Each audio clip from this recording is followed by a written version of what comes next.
Good afternoon, I'm Karen Holmes Ward. Coming up, revisiting lessons from Boston's late civil rights activist Mel King with book clubs. And we'll explain how the new initiative works. But first, it's a new year, and many of us are looking for more ways to get motivated and organized. Printed daily, weekly, and monthly planners have been around for decades, but now something new that includes an online interactive component. It's called Black Planner, Daily History for Daily Planning, and all you need is a cell phone to scan the QR codes printed on each page. It actually lifts history off the page. The Black Planner is designed with technology in mind, delivering a daily dose of Black history found online. Author Steven Barboza put the planner together. He wanted to offer notes on history that may have been skipped in school textbooks and offer links to moments and events that will leave people feeling upbeat. You can use your mobile phone, put it on a QR code for music, and have music play for you. You could use it to pull up a book. You could take tours, for example, going through the house that Frederick Douglass lived in. You could actually take a tour to go through that house. The Nathan and Polly Johnson House in New Bedford provided the first free home to Frederick and Anna Douglass, a designated site on the National Park Service Underground Railroad Network to Freedom. A code on the calendar will take you there. Today is January 12th. It is the birthday of Motown, which started in 1959 when Berry Gordy used the $800 to start his record company.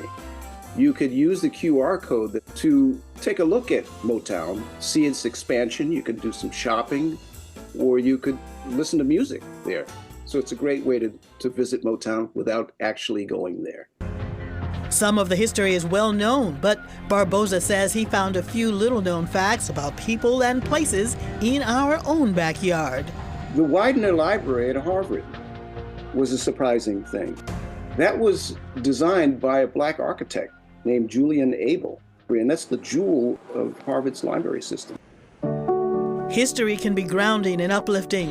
Barboza believes it can be an important way to start your day.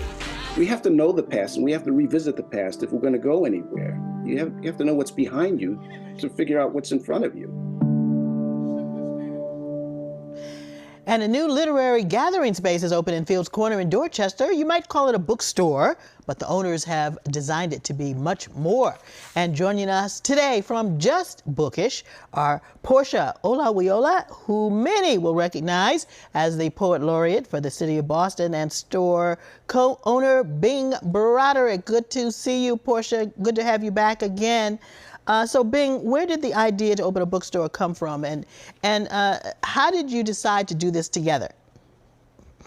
Well, Porsha and I have worked together for a long time. Porsha started the poetry slams at Haley House Bakery Cafe back in 2013, I think it was, and that's how we started working together. I was the executive director of Haley House at the time, and when I left Haley House 3 years ago, I started talking with Porsha about ideas. We both live in Dorchester and things we wanted to see in our community. And one thing that came up was a bookstore, and one thing led to another, and here we are.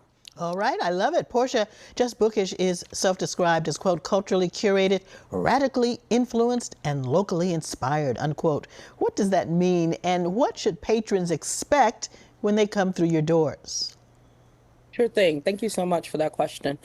Yeah, we think of that saying or phrasing as our ethos, right? When we think about culturally curated, we're really thinking about the books, we're thinking about the food, and we're thinking about events, right? We want folks to know that we are quite literally curating these things for our community, right? We are invested in the arts and intellectual conversation.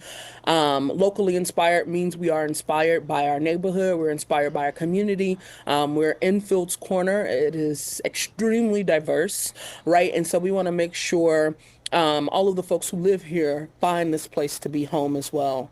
Culturally curated, radically influenced. I think the radically influenced really speaks to the time we're in. Mm-hmm. You know, we want to make sure we have a social justice lens. And again, this relates to absolutely every aspect of the work that we do here, whether that's books, whether that's programming, or whether that is down to the very things that Just we're being a eating. community gathering space. And you know, we saw a picture of that ribbon cutting. Porsha, the doors opened to much fanfare. Mayor Wu was there, Congresswoman Ayanna Pressley, both there to celebrate the occasion.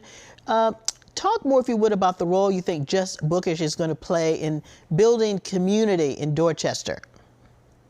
Yeah, we've always imagined, Bing and I always talked about it being a hub, right?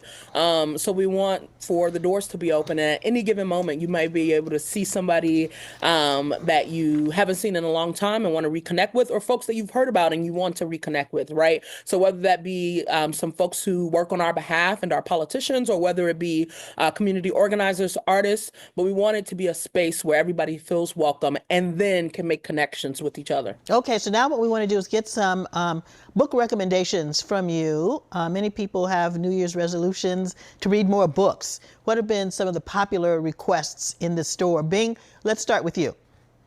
Sure. One of the most requested books we've had in the bookstore is Percival Everett's James. You know, his retelling of the Huckleberry Finn story, that has been flying off of our shelves. Okay, what's next, Porsha? Sure, I'll talk about a specific author who folks always come in and ask about, and that's the writer Adrienne Marie Brown, who's the author of Emergent Strategy as well as Pleasure Activism.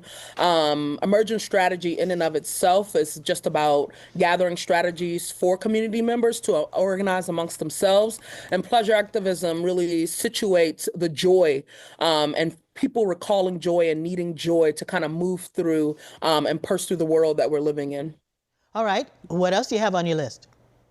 Yeah, the other thing that people keep asking about is 100 Years of Solitude by Gabriel Garcia Marquez, who I believe is Colombian writer. And I actually haven't read that much of that book, but I do know it features a lot of magical realism. And from what I can understand, Netflix has just released a TV series that moves through this particular novel. And so I know a lot of folks are really excited about it and want to combine the literary conversation with what's happening on TV. And our first group was about that book. Mm-hmm. So it looks like from the photographs that you have all ages coming in to experience Just Bookish. That's great. Yeah. It's been great. And we wanted to feel multi-generational. We wanted to feel super inclusive, regardless if you, what language you speak. We want you to be able to come in and find something. All right. Porsha and Bing, thank you so much for these recommendations. Thanks for joining us.